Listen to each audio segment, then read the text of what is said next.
click this here continuously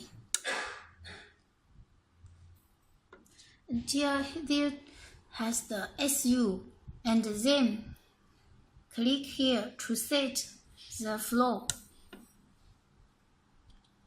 This arrow to be up and this to be down. For example,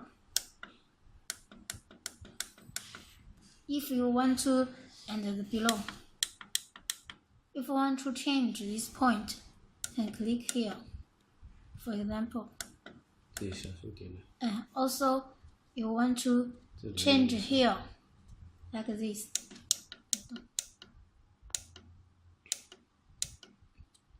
Be low,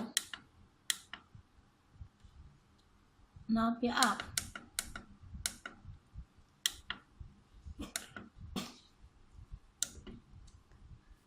To be 0.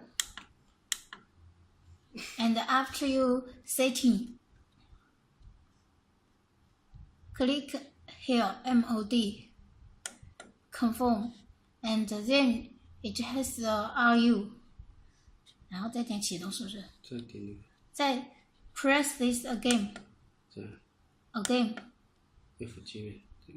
And until it has the F letter interface.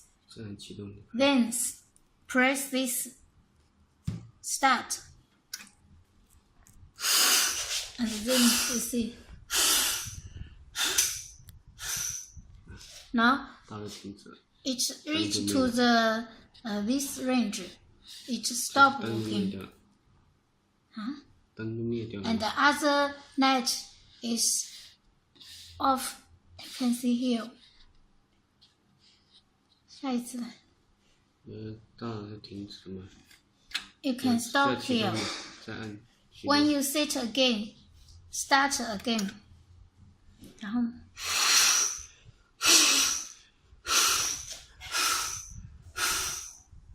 Okay.